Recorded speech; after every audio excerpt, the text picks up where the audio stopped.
Página 68 de 489. Los imperios del Antiguo Oriente 1, Elena Cassin, Jim Botero y Jim Berkouter. Del Paleolítico a la mitad del segundo milenio. Historia Universal siglo XXI. 2.2. Sumerios y semitas durante la época protodinástica. Pocos y aislados son los materiales que tenemos sobre la historia de Babilonia a principios de la época protodinástica. Disponemos de fuentes primarias, como las inscripciones reales, los tratados, los documentos administrativos y las obras de las escuelas de escribas y de fuentes secundarias, como la lista de reyes sumeria, los poemas épicos de los reyes de Uruk y las reminiscencias sobre reyes de la época protodinástica contenidas en la literatura acadia. Advertiremos al lector del carácter a menudo especulativo de la descripción histórica y le recordaremos que los continuos hallazgos de textos pueden conducir a nuevos planteamientos y a la revisión de las opiniones vigentes hasta ahora.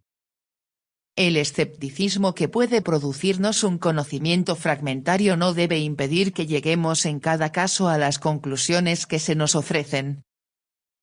En el capítulo 1 se resaltó el importante papel de los sumerios, al tratar la cuestión de la identidad étnica de los primeros colonizadores de Babilonia. Los sumerios, al descubrir la escritura, crearon un medio de comunicación que nos permite comprender y concretar en torno a personalidades la historia de Mesopotamia durante el tercer milenio, el segundo y comienzos del primero. Las inscripciones reales más antiguas permiten narrar la historia como historia política. En este sentido, el reinado de Mebarajés y de Kis, fines del 28 siglo XXVIII o comienzos del 27 siglo XXVII, época protodinástica II, es el punto de orientación más antiguo. La lista de reyes sumeria cita a Mebarajesi como 22º rey de la primera dinastía de Kis, que abre la lista. Los reyes de esta dinastía llevan en su gran mayoría nombres semitas. Es poco probable que se establezca la historicidad de los antecesores de Mebarajesi. No sabemos si estos fueron sin excepción reyes auténticos de Kis. Cabe preguntarse si el compilador de la lista de reyes disponía de tradiciones fidedignas de una época en la que los escribas aún no eran capaces de describir procesos históricos complicados. Ahora bien, no debemos subestimar su capacidad ni olvidar la predilección semita por registrar y transmitir largas listas familiares. El hecho de que Mebarajesi llevara un nombre sumerio no es suficiente argumento contra su origen semita. La onomástica sumeria gozó seguramente de gran prestigio también fuera de la zona de colonización propiamente sumeria. En todo caso, en Babilonia se manifestó el elemento semita desde un principio y es absolutamente necesario tener en cuenta la relación entre sumerios y semitas para comprender la evolución histórica posterior. Máxime cuando, como se dijo más arriba, se ha relacionado la decadencia cultural de fines de la época primitiva con la invasión en masa de un pueblo de lengua semita. La convivencia entre sumerios y semitas determinó la historia mesopotámica hasta la desaparición del sumerio como lengua hablada a principios del segundo milenio. Los resultados de esta simbiosis actuaron hasta época muy posterior e impusieron a la cultura babilónica el sello de cultura bilingüe. La entrada de nómadas semitas en el Irak que en la panorámica de los milenios calificamos, de manera simplificadora, como oleadas migratorias sigue siendo hoy un elemento característico de la historia de este país. A lo largo del tiempo las invasiones han producido alteraciones en el terreno lingüístico. Desde la primera cita de tribus nómadas árabes en inscripciones reales asirias del 9 siglo 9 a.C., la evolución histórica va conduciendo a la arabización total del país en la época de la conquista islámica. Desde el XIV siglo XIV se registra la entrada de nómadas arameos en Mesopotamia. Un milenio más tarde Mesopotamia estaba casi arameizada por completo. El acadio perduró como lengua escrita hasta la época de Cristo.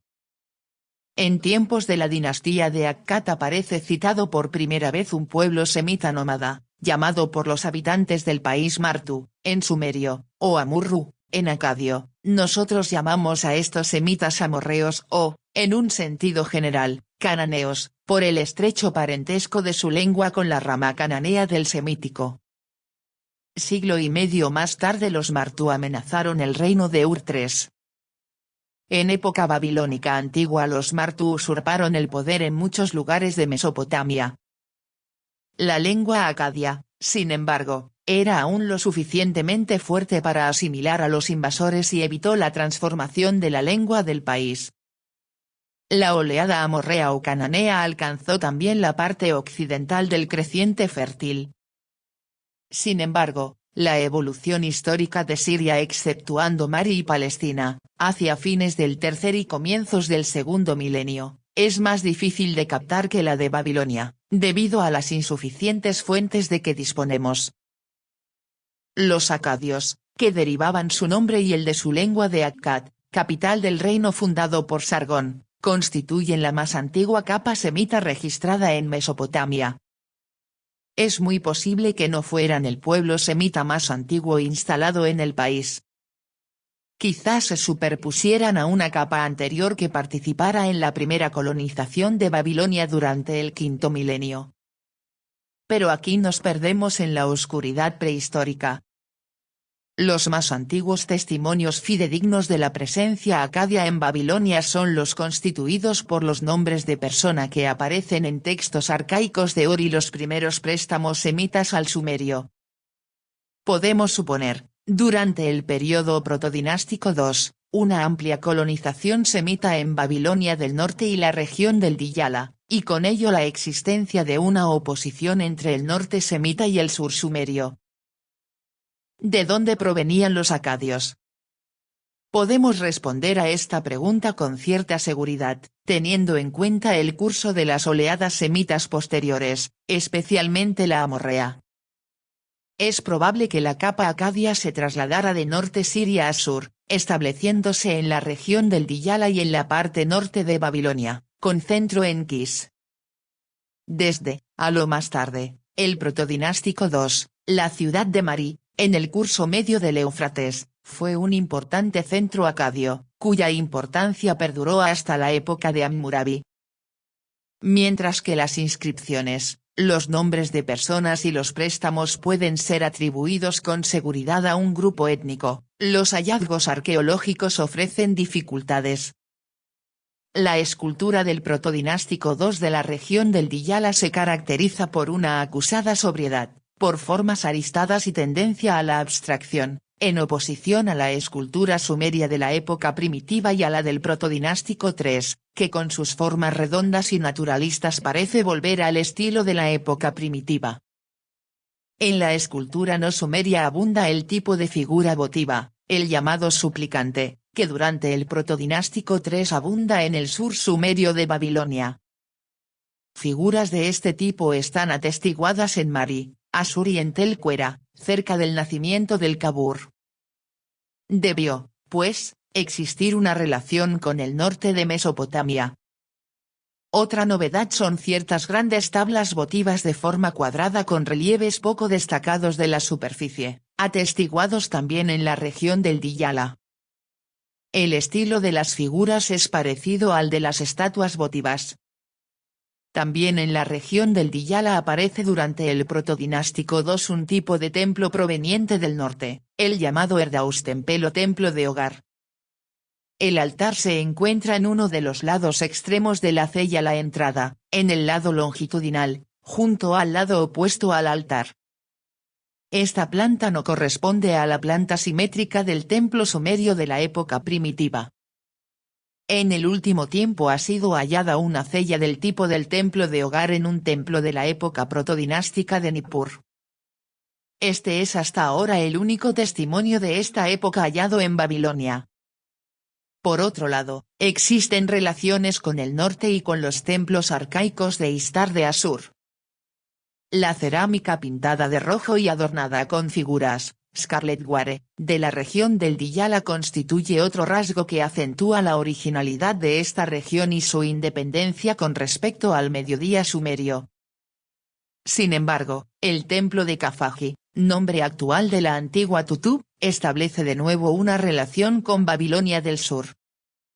En Kafagi, el templo terraza se sitúa dentro de un cinturón ovalado de murallas. Restos de un oval parecido, pertenecientes a la época protodinástica, se han descubierto en Tel el-Obed, cerca de Ur. Desconocemos el lugar de origen de la muralla ovalada.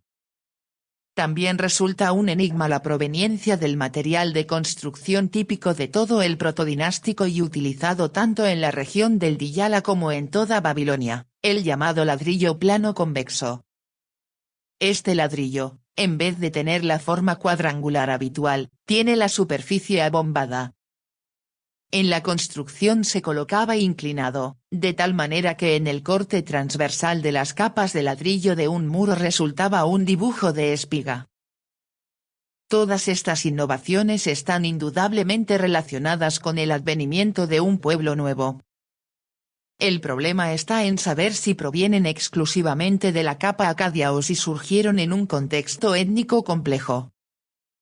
Aunque según los hallazgos arqueológicos de los últimos tiempos las coincidencias entre la región del Diyala y la Mesopotamia del norte son más importantes que las relaciones con el sur, se impone una cierta prudencia al interpretar el material arqueológico, ya que en lo referente a escultura y a arquitectura religiosa el protodinástico II está insuficientemente atestiguado en Babilonia.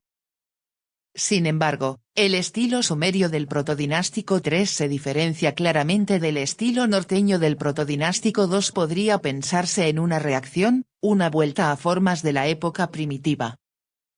Queda, pues, excluida una participación sumeria en las innovaciones del protodinástico II. Las influencias sumerias vuelven a aparecer en la región del Diyala durante el protodinástico III.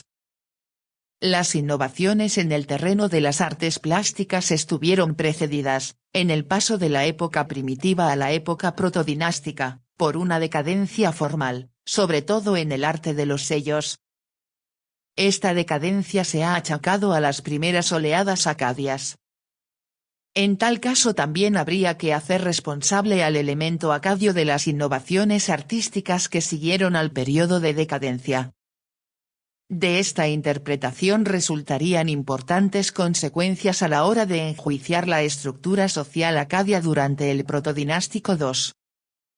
La hipótesis de que se trate de una población nómada en gran parte, que pasara en el curso de varios siglos a formas de vida sedentarias rurales y urbanas, como fue el caso de los amorreos o cananeos y de los arameos, no es compatible con el material arqueológico a nuestra disposición.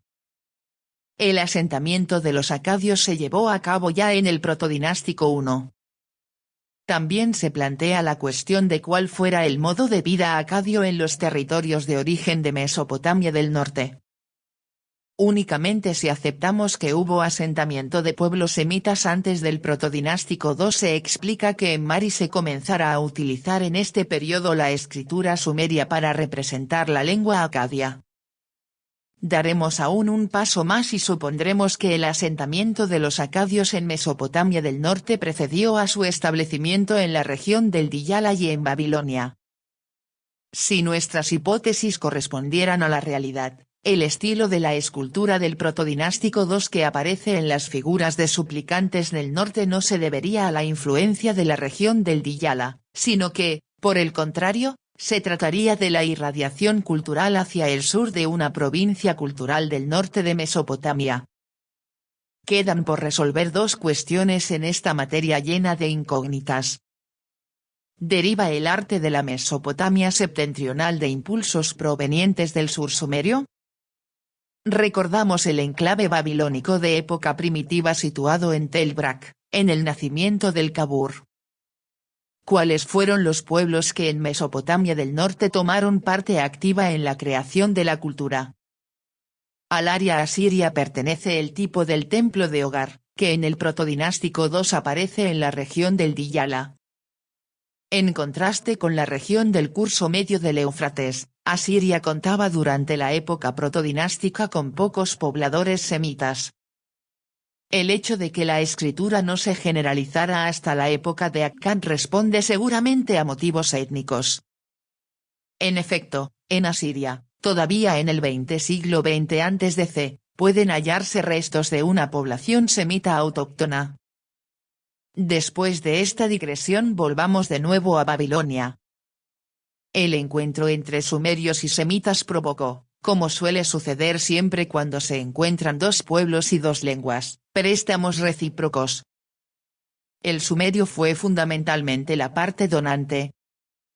Conceptos del culto, términos técnicos: Apin significa arado, Akkad significa epinum, y para los más diversos objetos de uso, Bansur significa mesa, Akkad significa pasurum, son préstamos sumerios en la lengua acadia. También entre las denominaciones acadias de oficios, funciones del culto y de la administración hay numerosos préstamos sumerios. Que el acadio tomara del sumerio las palabras para designar al jefe del riego, Kungal Akkad, Kugayum, la cebada, Seakat, Seum, y al agricultor, Engar, Akkad, Ikkarum, demuestra que la contribución sumeria en materia de agricultura y regadío debió ser importante. Por otro lado, las palabras ajo, acadio, sumun sumerio, sum, comprar, Akkad, saamun sumerio, san, y esclavo, Akkad, guardum sum, urdoir, son antiguos préstamos acadios en la lengua sumeria. De cuando en cuando se daba el caso de que sumerios y semitas tomaran prestadas palabras de una tercera lengua, desconocida para nosotros como, por ejemplo, las palabras cobre, sum, urudu Akkad, guerium, osilla, sum, guza Akkad, cusium. Por razones fonéticas suponemos que se trata de derivaciones de una lengua extranjera. En el caso del cobre, el término se importaría con el objeto designado. ¿Hasta qué punto el encuentro de semitas y sumerios produjo un antagonismo declarado es cuestión que ha suscitado hipótesis contradictorias, desde la que intenta desmentir por completo cualquier oposición entre los dos pueblos hasta la tesis extremista de un conflicto sumerio-semita representada sobre todo por la historiografía más antigua? Sin embargo, sería prematuro pretender fijar la relación emocional de sumerios y semitas en un punto equidistante de la hostilidad y el mutuo desprecio, por un lado, y del idilio de una vecindad pacífica, por el otro. En efecto, sumerios y semitas entroncaban en tradiciones y en formas culturales completamente diferentes. Tampoco puede negarse que hubiera divergencias entre las ciudades babilónicas de población semita y las de población sumeria. Hay que tener en cuenta que estas luchas encajan bien en el tipo de organización política pluriestatal de Babilonia y que, si había conflictos entre las distintas ciudades de uno u otro de los pueblos, también los habría entre acadios y sumerios. La tradición histórica que refleja la lista de reyes sumeria no da cuenta de conflicto sumerio-semita alguno. La oposición entre pueblos sedentarios y pueblos nómadas fue siempre más fuerte que cualquier oposición consciente sumerio-semita. El temor que inspira la inestabilidad del nómada es común a todos los pueblos de vida sedentaria, así como, por otro lado, el nómada siempre ambiciona los bienes, pero no la forma de vida, de los sedentarios. El término Kur, abundante en la épica y en los mitos sumerios, designa el país montañoso y, en general, el país enemigo o extranjero, y se refiere tanto al habitante de las montañas del Irán como al nómada del oeste y el noroeste, prácticamente a todos los no babilónicos. La única solución satisfactoria del problema nómada era, para los sedentarios, la asimilación de la tribu nómada hostil, pues rechazarla y aislarla únicamente era viable durante cierto tiempo. Tanto los sumerios como los semitas sedentarios intentaron resolver el problema tomando a sueldo tropas nómadas y asignándoles territorios para establecerse. En suma, el encuentro entre los dos pueblos fue, como tantas veces en la historia, fructífero para ambas partes. En la civilización de Akkad el factor sumerio siguió activo hasta el momento de su extinción definitiva, y el último apogeo de la civilización sumeria, en el reino de Ur III, no hubiera sido posible sin la cultura del reino semita de Akkad. Página 76 de 489.